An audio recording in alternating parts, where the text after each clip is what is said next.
Hello, everybody, and welcome to the Brave Enough series. It is so exciting to introduce the only Rashamel Jones, three-time Big East champion, national champion for the UConn Huskies. This gentleman has been all around the world playing basketball, inspiring lives, and I am excited to interview him tonight. So, with no further ado, here's Rashamel Jones. All right, now welcome everybody to our Brave Enough to Fail series. We're going to be interviewing some of the most amazing individuals that have taken adversity and made it their own and crushed it, made it successful, and then really created a story after it. We have none other than Rashamel Jones from the national champions, 1999 national champions. And I remember watching those games, man. And I just want to say how absolutely incredible, impressed I am with you and everything you've been doing, being part of the community, getting out there and really using, your talents, your skills, and everything you've acquired along the way. And so let's get right into it. First question is a little brief background about the story. Kind of coming up. I love the story from New York to Connecticut. Yeah. That. So yeah, let's get into it, man. And awesome. Well, my story is a little unique, a little different than a lot of other guys that I came up with in my playing days. Like you said, I'm originally from New York, Westchester County area. I'm pretty much Mount Vernon, Port Chester, New York kid. You know, grew up. Well, at the time, two sisters, but now I have two more sisters. But at the time, it was, myself and my two sisters. Back in the day, it was tough, because we didn't have what the youth of today have. Let's just talk about like the AAU, for example. Back in the 90s, it was, I can count on one hand how many AAU teams there were, especially coming out of the New York area, with the Gauchos, the Riversides, Aim High. It was just about, like I said, about 5 teams. And, now there's about 100, 200 different teams in one area. So, back then it was tough. As far as playing, myself, I kind of honed my skills on the outdoor court. I didn't really start to play organized basketball until I was about 11, 12 when I first started to play organized basketball. But before that, I was a park kid, stayed in the parks, Mount Vernon, 4th Street Park, which is a legendary park. And that's where I honed my skills. And, like I say, at that time, life was a little hard for my family life. So I was, fortunate enough to go live with my grandmother. And that's how I became, real familiar and became a Port Chester guy by living with my grandmother. And that's where all the magic and everything started to take off for me, athletically, educationally, socially, you name it. Once I made that transition, my life just got better. Friends, and like I said, now I'm in the sports world. I'm traveling around. So, that's how pretty much I started out, with my youth and my beginning. And like I say, a lot of my guys, my peers that I played with, they were playing organized basketball from 8, 9 years old. So I kind of was like a late bloomer, getting into the sport. But like I said, I was playing in the parks, but I wasn't playing organized basketball. Then after that, now I'm in Port Chester, and like I said, meeting some great people along the way, just transitioned my life for the better. Wow. And that's what the Brave Enough to Fail program is all about. The actual Boss Academy is really where the magic happens. Wayne Winsley, he's been really doing this since 2000, where he instilled this program to really educate and prepare and equip these children with the tools to own their life. And I think what you're sharing right there is that pivotal moment where you are in your situation, you're doing the best you can, and you're taking advantage of the opportunities. The next question I have here is, what were some of the biggest obstacles that you had to overcome, and how did you do it? My biggest obstacles, coming, especially young, coming up, growing up in the Mount Vernon area. And if anybody's familiar with the Mount Vernon area, it's like a Bridgeport of Connecticut, a New Haven. It's the inner city. Okay. So a lot of it, we had a lot of kids who were, you know, trying to do the sports things. Then you had a lot of kids who weren't doing sports, who were just running the streets recklessly. Mhm. So to be honest with you, my biggest adversity or hurdle coming up was just trying to align myself with the best people, the best friends. Because, like I say, peer pressure is a It's lot, real. It's real. and a lot of my friends, unfortunately are, 20, 15, 20 years have been incarcerated from peer pressure. Yeah. So my biggest thing coming up was, how do I navigate my way through that? Like I said, a lot of these guys were my friends from school, from kindergarten. You're growing up with these guys, but once you get to that certain stage, and it didn't happen for me really until I got to Port Chester with my grandmother. And that's when I really started to really see who's who, what avenues, what streets I should go down, Mhm. who am I going to call my friend? I'm big on that word friend, and I don't call everybody my friend. So that was something that was one of my biggest hurdles, just identifying who's who, which is the right crowd to be with. That's awesome. Yeah, no, and then sometimes it's hard. These kids nowadays, it's crazy because they can't get away from it, man. Technology now, we didn't have that. So Yeah, they have exactly. access to everything, everywhere, all the time. You Uh, know, and when I I love speak that. to youngsters, and I say to them, how we just said, peer pressure is real. This is something that, kids are committing suicide over peer pressure. This is how real it is. And, as a youngster, if you really don't have that support and whether it's from a family member, whether it's from a school personnel or from a coach, a kid can potentially get sucked up and just being around the peer pressure of other youth. So, that's something that I navigated, and like I said, and it took a support team. My grandmother, my baseball coach, football, all my Right. coaches. The whole tribe. The whole tribe. When they say it takes a village, I was one of those kids who really needed that village to really guide my path.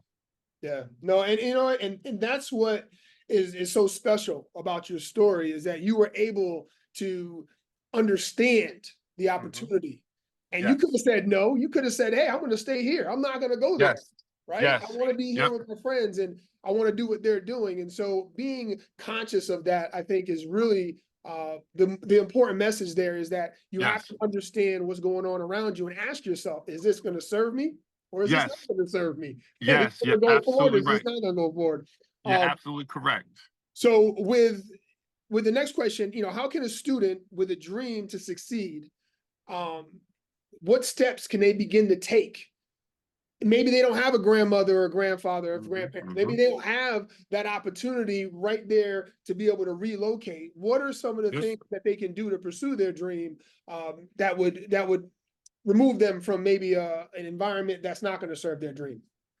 And I literally just spoke on this yesterday. One thing I see with all you, and I don't care whether you're a athlete or you're just, a student, what have you. Number one is just having that confidence in yourself. And as youngsters, we really don't get that confidence level like we should until later on in life. But Mm, I always stress the kids, if you don't believe in yourself, um, the next person's not going to believe in you. mm, And I tell the kids that I coach to this day, I say, listen, I'm not the type of coach where I want to assign positions. mm, You show me what you do on the floor and you're going to assign yourself the position. mm, So I just, you know, if you want to become something or you have a goal and dream, number one, believe in yourself. Number two, do the homework and the research that it takes. I wish I was as keen, watching video, as I am now. If I would have did that when I was like in high school and, forget about it. My game and just my knowledge of everything would have just been, forget about it, surpassed where I am now. Just with the little technical things. Number three, be aware of your surroundings. be aware of, once again, of who you're calling your friends. A lot of people use that word too loosely. And I'm very big on that. And my friends, I don't even call them friends. And if people who know me, they're family. All my friends have become family now. So that friend word don't even get used around me. And that's how I am.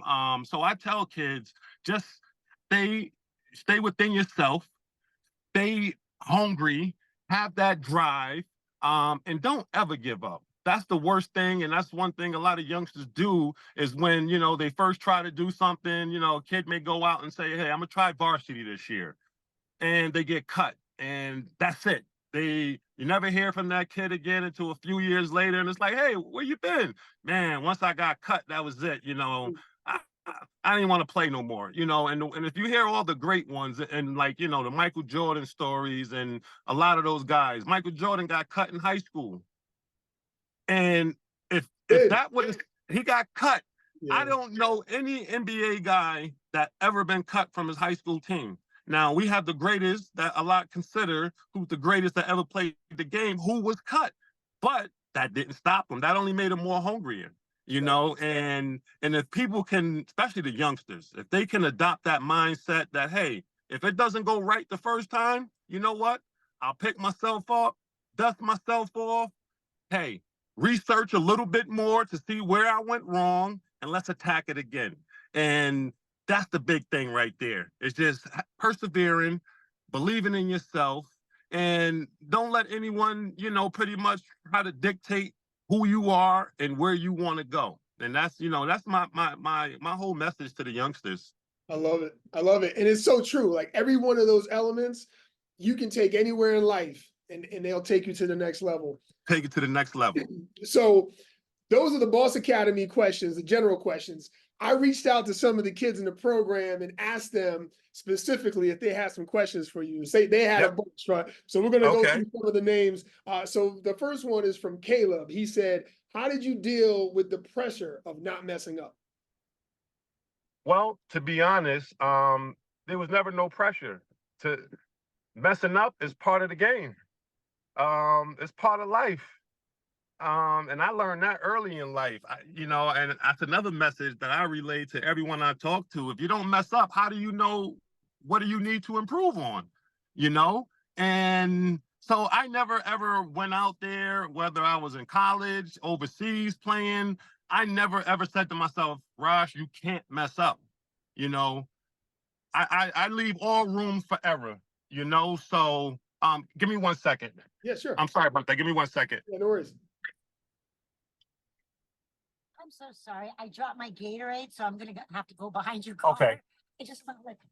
Yes. So that's my message right there. Just staying Leave within room yourself. for messing up. Leave room for messing up. Like there's no one perfect. There's no one perfect. And when you look at once again, I always look at the greats. And when I look at a Shaquille O'Neal, the most dominant guy in my generation, probably 30%, 40% from the free throw line. Teams used to foul him intentionally on purpose. Oh yeah, to beat him up. To send him to the free throw because they knew he would miss the free throw. So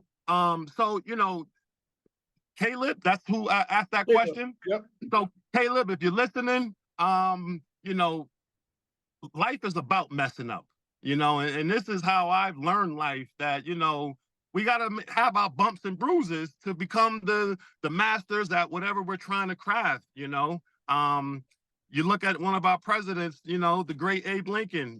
Before he became president, he had 10 failed businesses. And a lot of people don't talk about that. He literally had 10 failed businesses that literally never left the ground. But you know what? He didn't stop. He kept going and said, "You know what?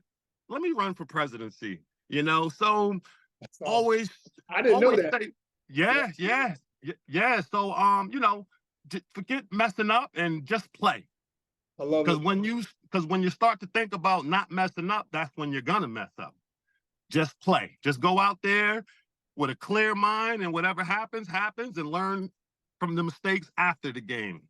Love it. Love it. Next up is from Dariana, Dariana, Dariana, Okay. Dariana. Okay. All right. So Dariana. Dariana says, did you want to study anything in college that isn't related to basketball?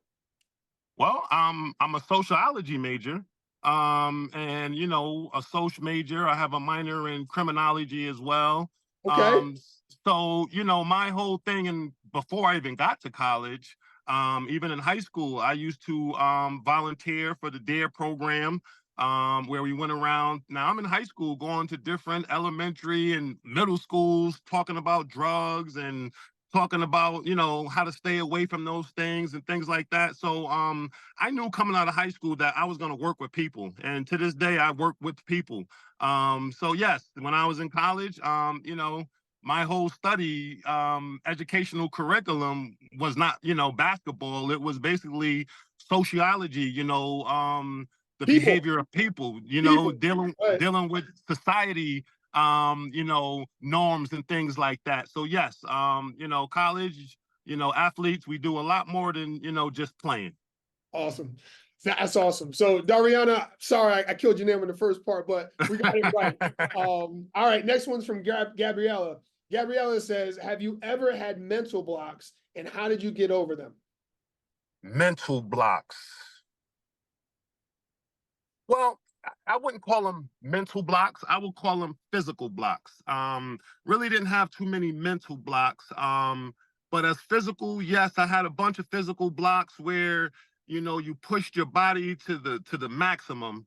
And, there are days where you literally can't even lay in your bed because your body hurts so much. Mm, Um, days you couldn't even, walk to the cafeteria because your calves will cramp up on you, or your ribs start cramping up. So, that was the work that we would put in, wow. and we would work our bodies to that type of exhaustion. Was it mental? It could be mental. You can consider that mental as well, because we're mentally fatigued, physically fatigued.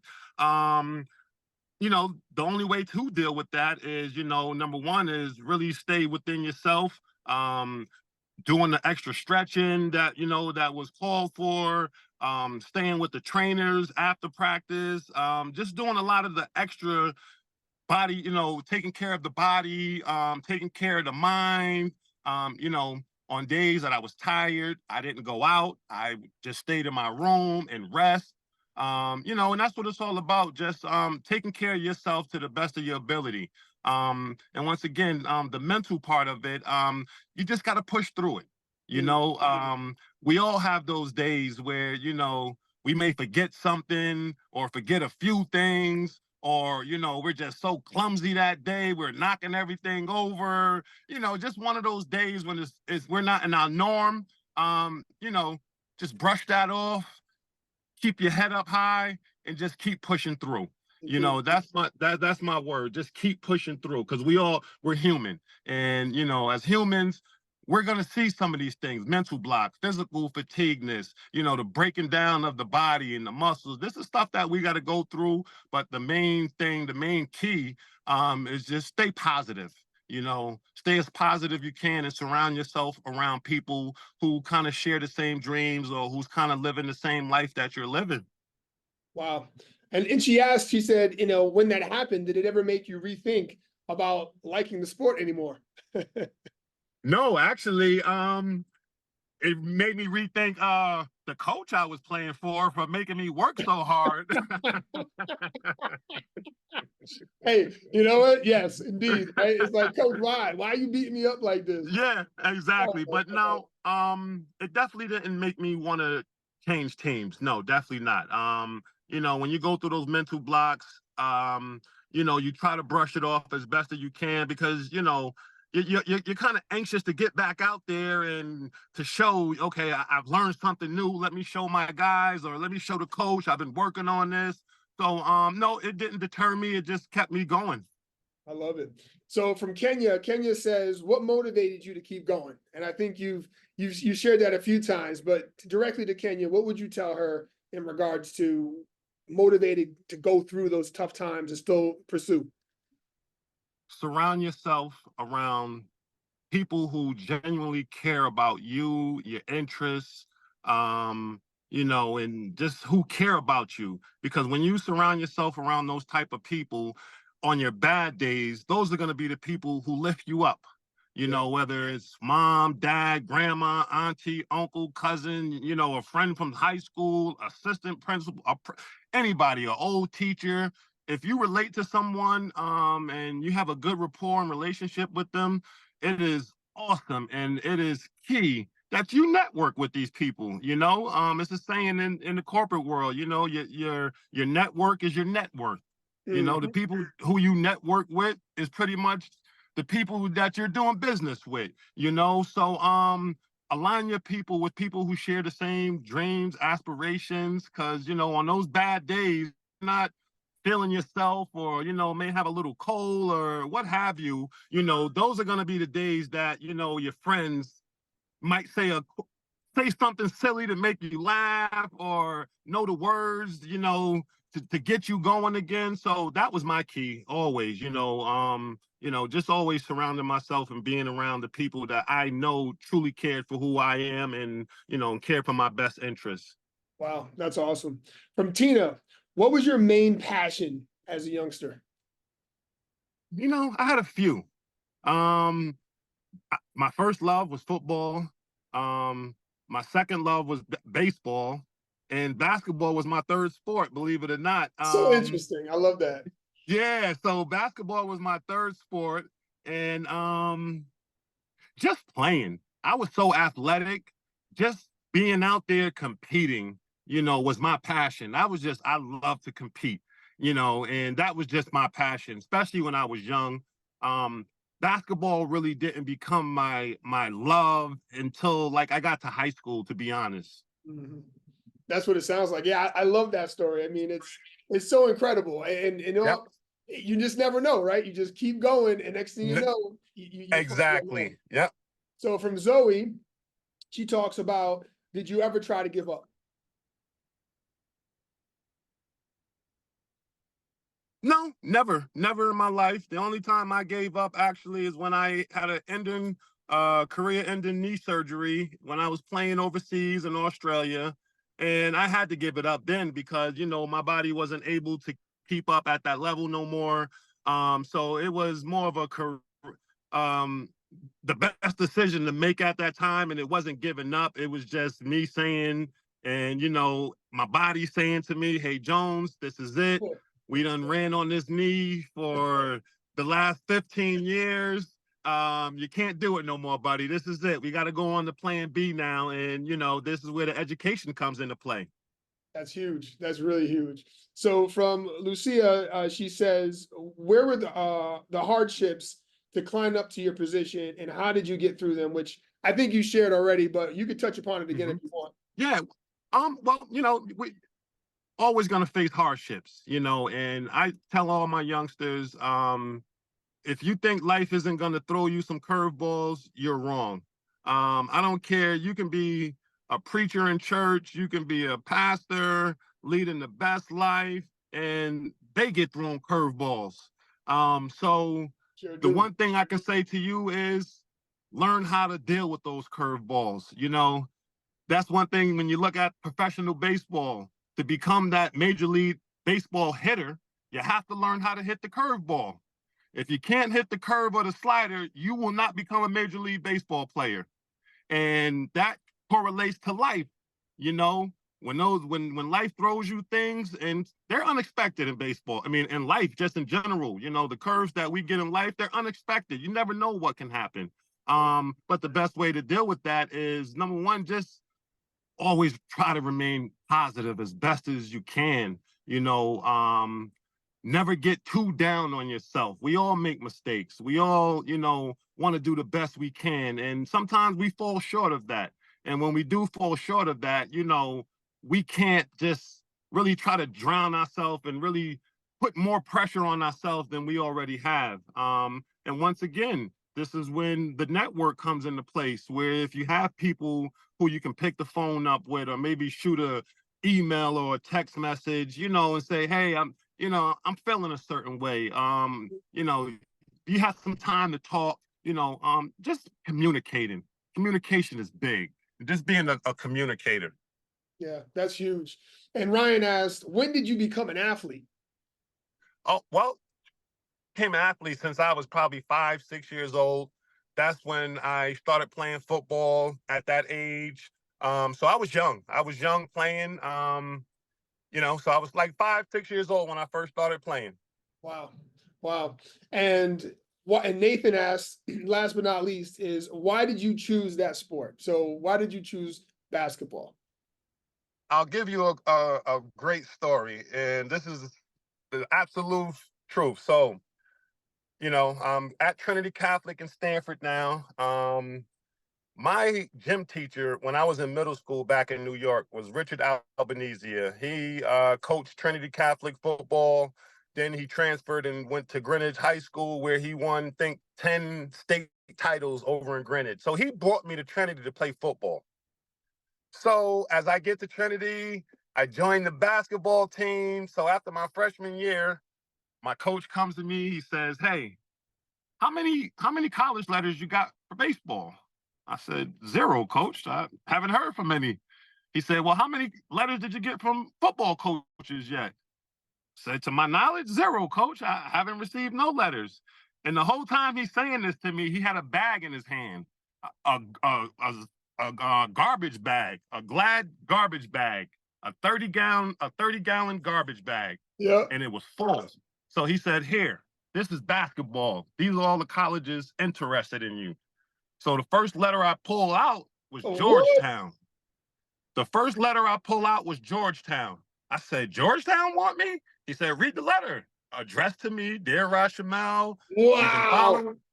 The second letter I pull out, UCLA, North Carolina. I'm saying, "Coach, all these schools want me?" He says, "Yes, I speak to these coaches on a daily basis. They keep calling about you.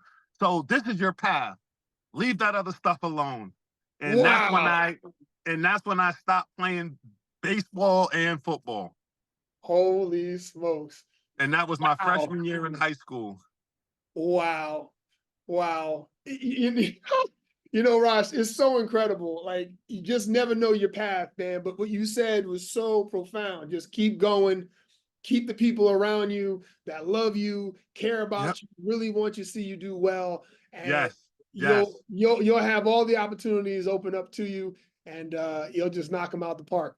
And my last thing I would like to leave also is that a lot of youngsters, I'm very in tune with the youngsters of today's era. I know a lot of them, with the social media. It's a lot of stuff online with these teenagers nowadays. Oh yeah. They have to know and really identify, the good from the bad. I come from a place where I don't recognize color. Mm, I don't know what color is. Only thing I recognize is your heart. Is your heart, do you have a good heart or a bad heart? And as youngsters, we don't really think about 10 years down the line. That's not in our DNA. A 15-year-old kid is not thinking about him being 21. He's thinking about the next day. But as a youngster, because I did this when I was young and I had to do this, with the people that was in my life, they made sure identify, Raj, who your real friends are. There's a lot of wolves out there in sheep clothing, as we say, who mm. pretend to be your friend, but they want to do you harm, and they don't want to see you succeed. When you come up with good ideas, they shoot those ideas down. And when you have something good to say, they always want to talk about things negative. And if you're around those type of people, those are the people you need to leave alone. And just really insert yourself into your craft. And your craft may be gymnastics, your craft may be checkers, chess, golf. You just may be an exceptionally bright student, who will get scholarships just off your educational knowledge. And that's awesome, and stay with it, stay positive, and just keep positive people around you, and you'll be all right. Wow, it's beautiful. Raj, I gotta ask this next question because UConn's on a tear right now. Yes, sir. Yes, How, sir. how does that make you feel, right? Because I know it probably brings back old feelings. you know, Yes, of yes, making that yes. run, man. So share with us, like, what's your feeling right now, man? You know, think about this game of basketball, and you know, for these youngsters out there that are trying to make something out of this opportunity they have right now. You know, I watch college, like the NBA. To me, I don't even watch NBA no more. I'm strictly college because when I watch the game, I want to see players out there really, really displaying their passion for the game. And in the NBA level, you don't get that too many nights unless it's like a playoff or a big game. Yeah. But at this college level, you have these young kids, men and women, out there laying it on the line, night in, night out.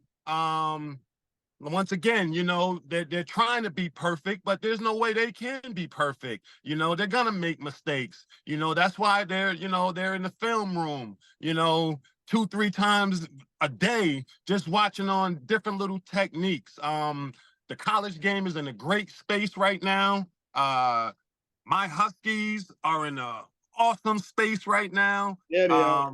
You know, UConn is one of those schools where we're up there with the Dukes, with the Carolinas, with the UCLAs. We're up there with them now. You know, whether the nation gives us that, you know, true blue, you know, right here in Connecticut, we have a stronghold here. And we're back, you know, we're back in the Big East. We're back on top of the Big East. So we're looking good right now. You know, I don't see nothing short of another national title this year. That's awesome, man. Yeah, Coach Hurley got them guys lit up, boy. He has them going. He Woo! has them going. Yes, It's he awesome. does.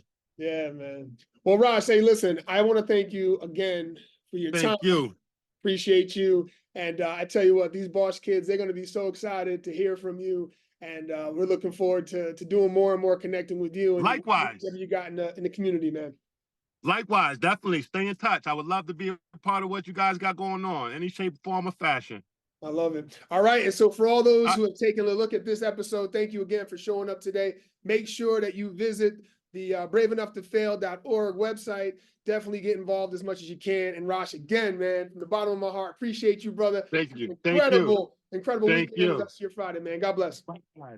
Take care. Have a good one. Man.